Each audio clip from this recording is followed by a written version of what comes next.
Salut à tous, j'espère que vous allez bien, je suis trop contente de vous retrouver pour cette nouvelle vidéo. Je sais pas trop ce que j'aime mais en ce moment je suis hyper motivée, je pense que c'est l'arrivée de l'automne, Noël qui se profile à l'horizon, on ressort les petits pulls, on ressort le plaid, que je n'avais jamais rangé d'ailleurs mais bref. En tout cas je suis trop contente de faire cette vidéo et j'espère qu'elle vous plaira. Je vais vous parler de 4 de mes dernières lectures. Ça fait un petit bout de temps que j'ai pas fait de j'ai lu par ici, donc je me suis dit que j'allais remédier à ça. Et j'arrête de me blater et on s'y met tout de suite, c'est parti! Pour commencer, j'ai terminé hier le premier tome de la saga Le Puits des Mémoires de Gabriel Katz, qui était dans ma pile à lire depuis très longtemps. Je l'avais acheté au salon du livre de Montaigu à l'époque où on pouvait encore faire des salons. Et je l'avais fait dédicacer, il y avait un petit elfe là, voilà, que j'avais demandé à dessiner. L'auteur a bien rigolé parce qu'il n'y a pas d'elfe dans cette saga, mais bon, c'est pas grave. Donc de quoi ça parle? En ouvrant le livre, on se retrouve plongé dans une scène un petit peu chaotique où 3 hommes se réveillent dans des chariots pénitentiaires qui ont été attaqués et ils se réveillent sans souvenir, donc ils arrivent à savoir dans quel monde ils sont, etc. mais ils ne savent pas qui ils sont, pourquoi ils sont là, ils ne se souviennent pas de leur passé, enfin voilà, ils sont complètement déboussolés. La seule chose dont ils sont sûrs, c'est qu'ils sont recherchés, puisque déjà ils étaient dans des chariots ils étaient dans des chariots pénitentiaires, donc c'était des prisonniers, et qu'en plus ils se font attaquer par un groupe de la garde de je ne sais pas quel royaume, voilà, qui veut les arrêter. Pendant tout ce premier tome, on suit ces 3 hommes dans leur voyage qui les emmène à divers endroits du royaume. On suit la traque en fait dont ils sont l'objet. Ils essayent bien évidemment de comprendre pourquoi est-ce qu'on les recherche. Moi j'ai beaucoup aimé ce premier tome, c'est très bien écrit. C'est très vivant, c'est assez haletant et prenant. On a vraiment envie de savoir d'où viennent ces hommes, surtout qu'ils sont assez attachants quand même.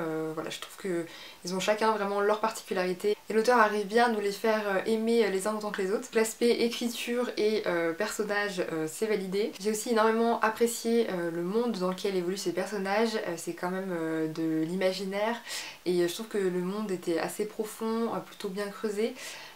Parfois je trouve que c'est un petit peu léger, voilà, on n'a pas la géographie par exemple du lieu dans lequel les personnages évoluent. Là si, voilà, c'est assez poussé, il y a des créatures hors normes, enfin voilà, c'est vraiment un monde bien travaillé, donc ça j'apprécie énormément. Et puis bah, sinon l'histoire en elle-même est vraiment, voilà, comme je disais, très prenante. Donc c'est déjà prévu que je lise la suite. Il y a 2 autres tomes, c'est une trilogie. Et voilà, j'ai hâte de savoir ce que nous réserve Gabriel Katz dans la suite. Ensuite j'ai eu envie de vous parler d'un livre qui clôture une trilogie. Il s'agit de Un verre couleur de temps de Sophie Nichols, qui est la suite de Une robe couleur de vent et de Un rêve couleur de nuit. J'avais beaucoup apprécié le tome 1. Je pense que si vous regardez mes vidéos précédentes, j'en avais parlé. Et j'avais moins aimé le tome 2 que j'avais trouvé un peu plus lent. Je voyais pas trop où l'autrice voulait nous emmener. Le tome 2 était vraiment très poétique, très bien écrit, ça c'est sûr.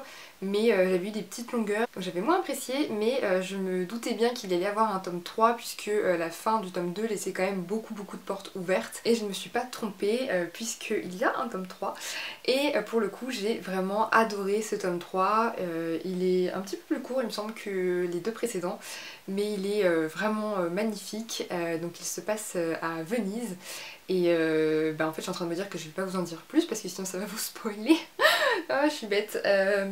Voilà, bah, en gros si vous avez lu Une robe couleur de vent, vous aimerez la fin de la trilogie. Je vais vous reparler du coup du tome 1 parce que je pense que ça sera plus malin.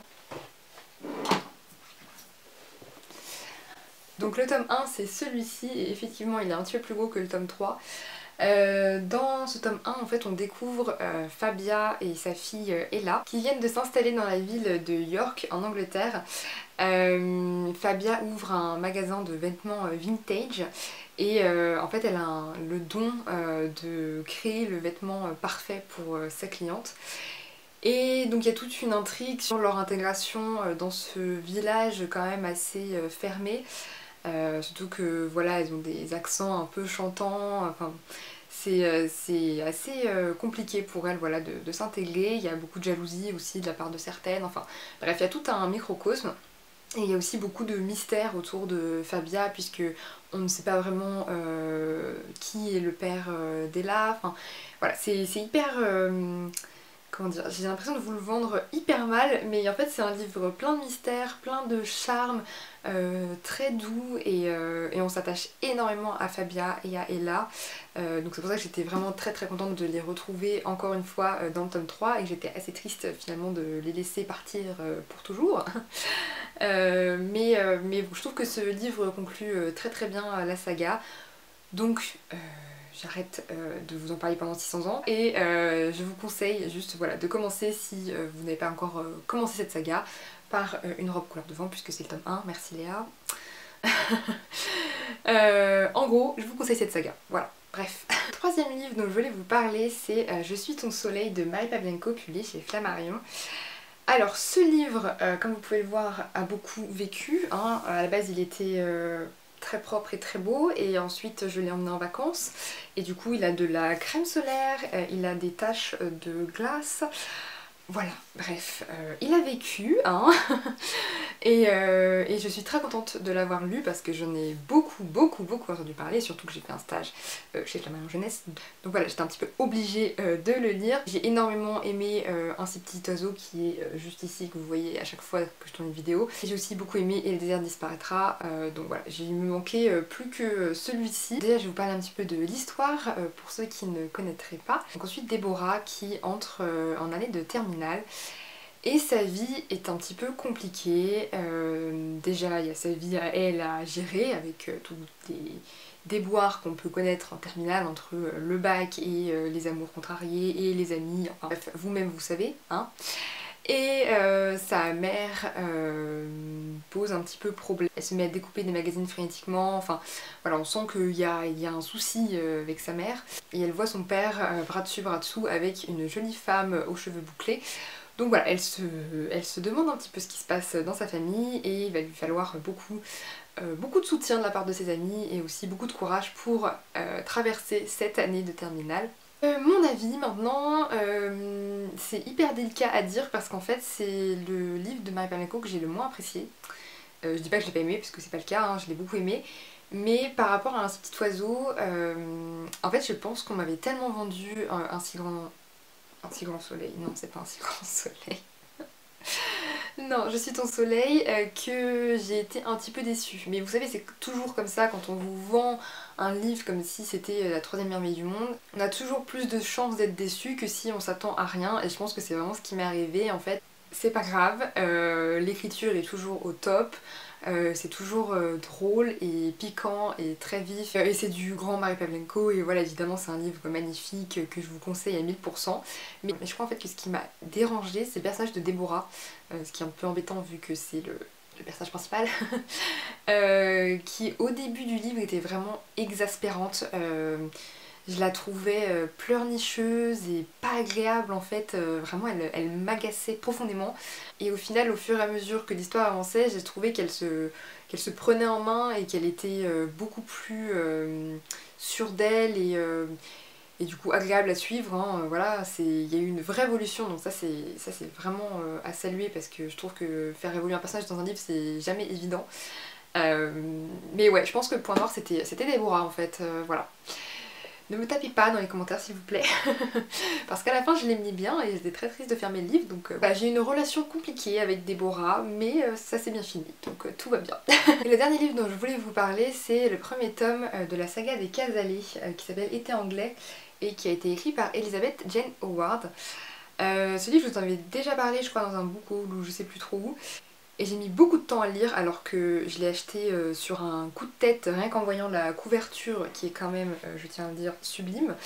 Et même l'histoire et tout, enfin tout m'emballait, mais je sais pas, à la lecture, il me manquait quelque chose, j'arrivais pas à me mettre dedans. Donc j'ai laissé de côté, et je me suis remise dedans. Et le miracle s'est produit, j'ai adoré ma lecture.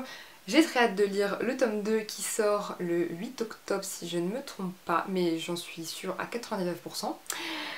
Donc voilà, tout va bien. De quoi ça parle ce livre quand même, parce que je vous dis mon avis mais vous savez même pas de quoi ça parle, hein, bref.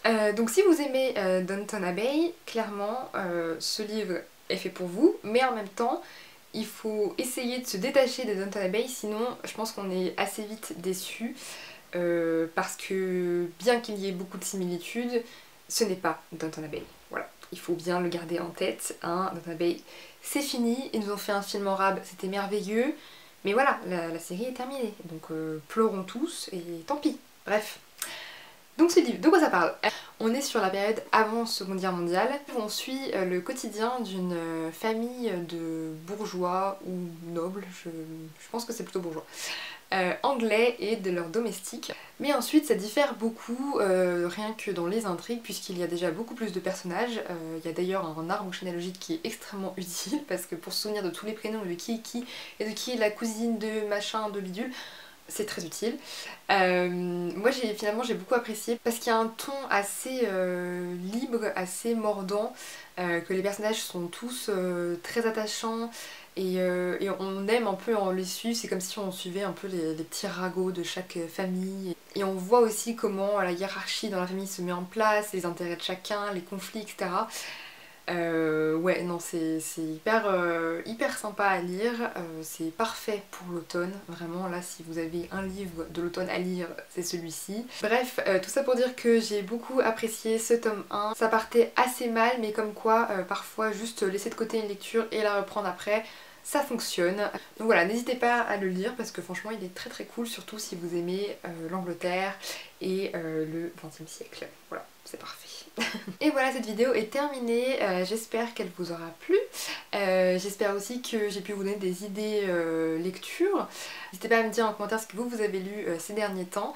Je suis toujours curieuse de savoir. Et si vous avez aimé la vidéo, n'hésitez pas à mettre un petit pouce en l'air pour que ma vidéo soit vue par plus de gens, ça m'encourage toujours beaucoup. Et si vous n'êtes pas encore abonné, abonnez-vous parce qu'on approche quand même de 1000 abonnés et ça serait juste fou que ce soit avant la fin de l'année, puisque comme ça je pourrais vous faire un petit concours pour Noël, ou avant si c'est avant, mais enfin bon, hein, ne soyons pas trop gourmands. Bref, sur ce, je vous laisse et je vous souhaite un très bel automne. Moi j'adore l'automne donc je suis très contente. Et je vous dis à très vite pour une autre vidéo. Bye bye!